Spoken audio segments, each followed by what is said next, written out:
Oh my flarking god, guys. The end of the summer movie season of 2025 is here. The end of summer 2025 is here. It feels like it was just yesterday when May started, and now all of a sudden, in the blink of an eye, August just came like that. But yes, guys, it is time for me to share my final top 5 of the summer of 2025, and that is my top 5 favorite picks from this summer movie season, along with my pick for my biggest surprise of the summer, my pick for the biggest disappointment of the summer, and then, yes guys, my pick for the biggest shit stain of summer 2025. I actually thought that summer 2025 for films wise was really good. I mean, don't get me wrong. Were there some disappointments and were there some, really bad movies? Absolutely yes, there's no denying that. However, when I look at the big picture, all of the overall picture, I do really think that summer 2025 had a lot more goodness than badness to offer, and that is what I'm here to share with you all. Before I continue on with today's video, I just wanted to say, welcome to my channel, everybody. For those of you who are coming by my channel for the very first time, be sure to hit the subscribe button to not miss a feature video, whether it's a feature review, reaction, top 5, top 10, or whatever I have coming your way, and join me on my journey to 10K subscribers and beyond, because believe me when I say this, guys, you are not going to miss the cool stuff I have coming your way. And for those of you who are coming back to my channel, by the way, welcome back, everybody. You have no idea how happy I am to see your faces once again. And also, before we continue on as well, let's start our conversation below as well. What are your guys' top 5 favorite movies from this past summer, along with your biggest surprise, your biggest disappointment, and also the film that you thought just brought a disgrace to the summer movie season of 2025? Let me know below. It is time. Let's get into my top 5 picks for my favorite movies of this summer movie season, starting with, well, number 5. Let's get it on. Number 5. Kicking things off at my number 5 spot, I have the Fantastic Four First Steps. Finally, Marvel's first family gets justice. They finally got it right. When it comes down to the previous times that this family has been attempted to be brought to the big screen, they haven't been done, well, to say the least, have very well. Those movies, at least for me, were not very good, and we will never, ever, and I mean ever talk about that one abomination that came out. I cannot believe it's been over 10 years since that one movie. We finally got the Fantastic Four film that I feel like that we were finally waiting for ever since this family came out over decades ago. All of the cast, I thought, did an incredible job, whether it was Pedro Pascal, Vanessa Kirby, Joseph Quinn, Ebon Moss-Bachrach, not to mention as well Julia Gardner and Ralph Ineson. From moment one into the end credits, this movie brought a big smile on my face, and this is something I'm about to say that I cannot believe I'm about to say, and that is because of how I feel like that I would say the majority of people have felt with the MCU, especially after Endgame. After Fantastic Four First Steps, this movie gave me the optimism and the positivity that I feel like that I've been with the MCU really ever since Endgame. Fantastic Four The First Steps finally did Marvel's first family justice, and it was just simply put a great time at the theaters this summer.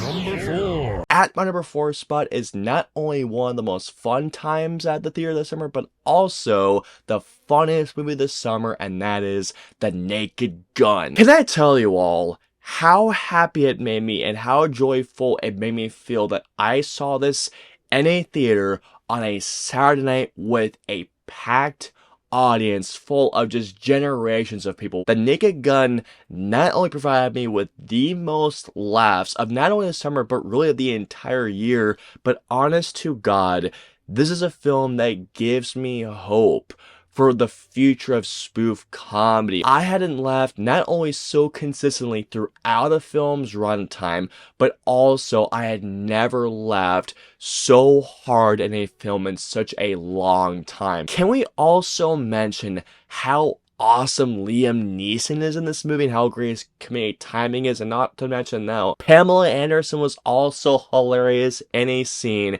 that had me dying. I was laughing so hard. This is just a movie that just gives me so much hope for not only future spoof comedies, but for comedies like this to exist, because there are some jokes in this movie that were just thrown out, caught me off guard, and everybody in the theater was laughing hysterically. This is one of those summer movies that just made me very, very happy and very joyful, especially knowing that I got to share this experience with my dad and my brother, who shared the Naked Gun with my brother and I when we were both very young. I look forward to future spoof comedies because of this movie. It is just that good. Or actually, excuse me, it is just that great.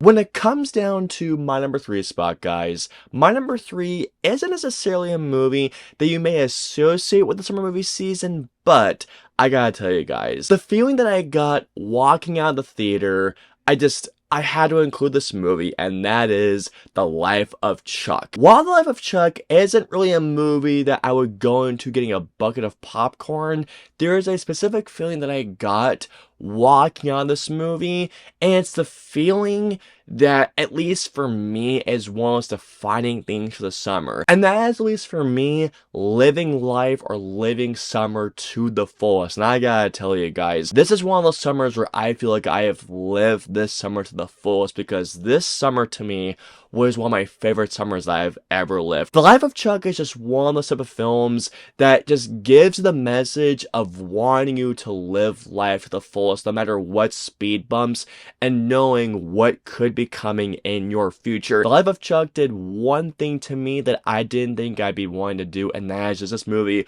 made me want to go and dance. One of my favorite scenes from a movie this summer is the dancing sequence with Tom Hiddleston and Annalise Basso, as they just have this impromptu dance. And not to mention it as well, one of my favorite scenes in this movie is when Chuck, as a little kid, is taking these dancing classes and he's teaching everybody how to moonwalk. Life of Chuck is just one of those movies that just gave me the feeling of positivity, joy, and the feeling of hope. The Life of Chuck just made me feel happy and made me feel joyful, and as I walked out, I was just going like, fuck, I love movies. Number 2. At my number 2 is gonna be a pick that I can guarantee will shock you all, so here we go. At my number 2 spot, I have Superman. Even though this movie is not my number 1 pick of the summer, that does not negate the fact that I absolutely loved my times in this movie. Both times, yes. I saw Superman twice in the theater, and not only did it play incredible on my first viewing in IMAX, but it also played better on my second viewing. Superman was the movie that I was waiting for all summer, and this movie absolutely did live up to every expectation that I had for this movie. Not only did James Gunn come out of the gate swinging with not only building this brand new universe with this singular big superhero epic, but it also still gave us a great Superman movie, a great superhero movie. Superman was one of those movies that gave me hope, not only for the future of DC, but unlike Fantastic Four, which, don't get me wrong, Fantastic Four is, here comes the pun, a fantastic film. Superman actually made me want to get DC Comics and read DC Comics, knowing what could be coming for the future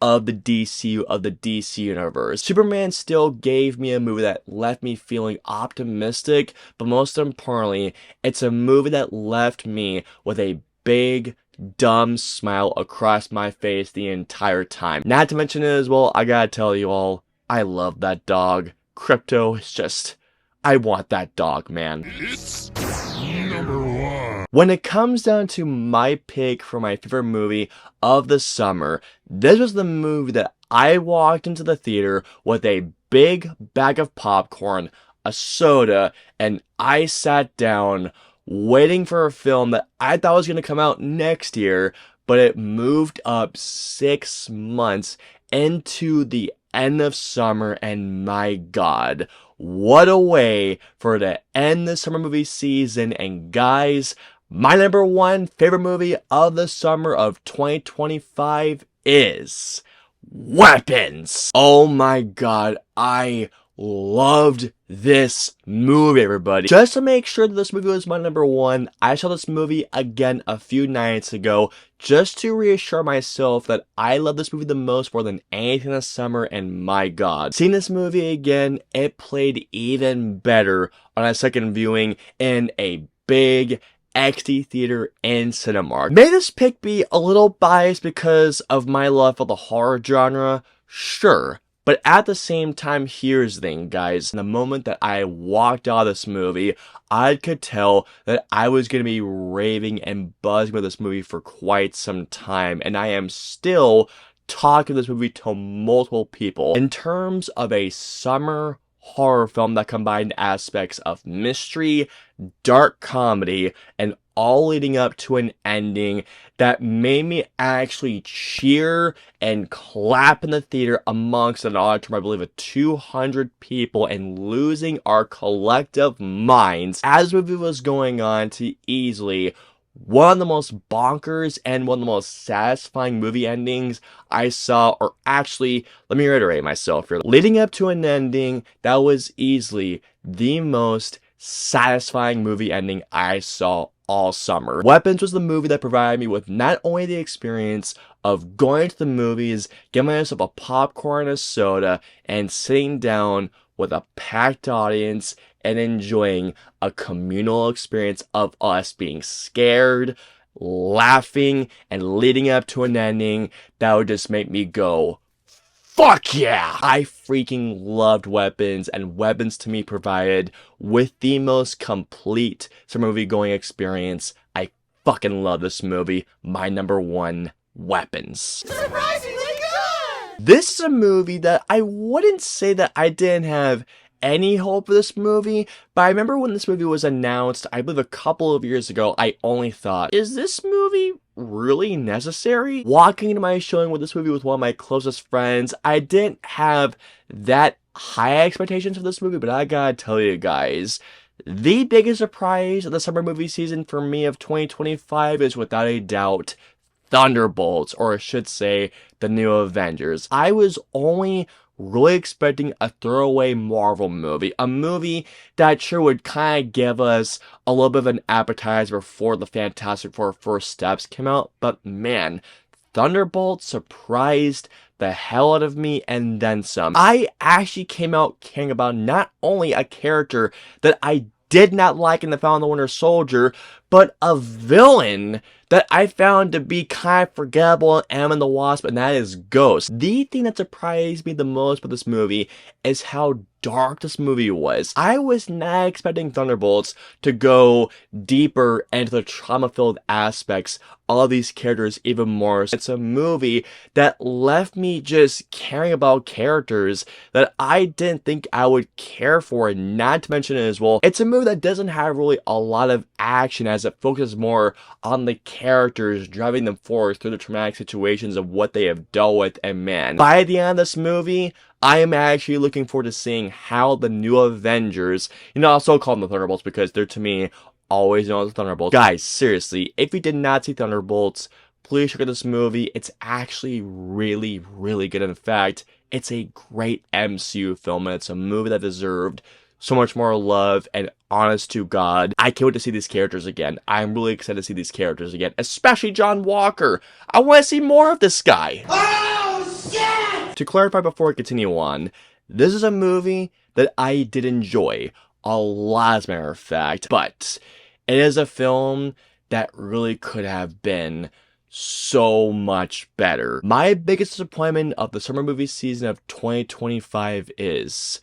Mission Impossible: The Final Reckoning. I enjoyed The Final Reckoning, I absolutely did, and when it came down to a certain bit, and once a certain bit came in this movie, I had a great time in this movie, absolutely. However, for the series finale, for the movie that culminates everything all together, it's a film that I feel like could have been better. Even though I was entertained throughout the runtime of this movie, the biggest reason why this movie disappointed me in some ways is because of the first hour. The first hour of this movie is bogged down by so much exposition and so many callbacks that's not even funny. There are aspects about The Final Reckoning that I just did not like. Mission Impossible The Final Reckoning could have been the biggest banger of the franchise. This movie could have ended with the biggest explosion. It could have left me with my ass kicked, and like how I felt with Fallout, it could have left me,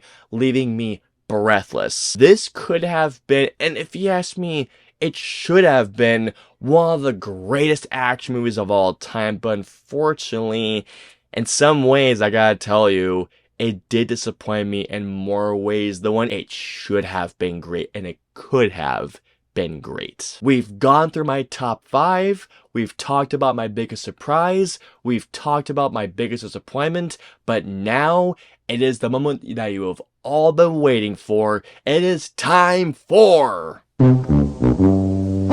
my shit stain of the summer movie season of 2025. This was the film that just left a bad and a sour taste in my mouth for movies this summer. Out of all the movies that I saw this summer, no film put a worse taste in my mouth, no film this summer put a more sour taste in my mouth than I Know What You Did Last Summer. I am not a person that's very nostalgic for I Know What You Did Last Summer. I have not seen I Still Know What You Did Last Summer, which I know there's a sequel to that said film, but regardless, guys, I know I don't have a lot of nostalgia for I Know What You Did Last Summer, but I feel like that this could have been something that enhances that film, that first movie, but unfortunately, at least if you ask me, this new I Know What You Did Last Summer, I feel like only makes that film even worse if you ask me, especially knowing how they treat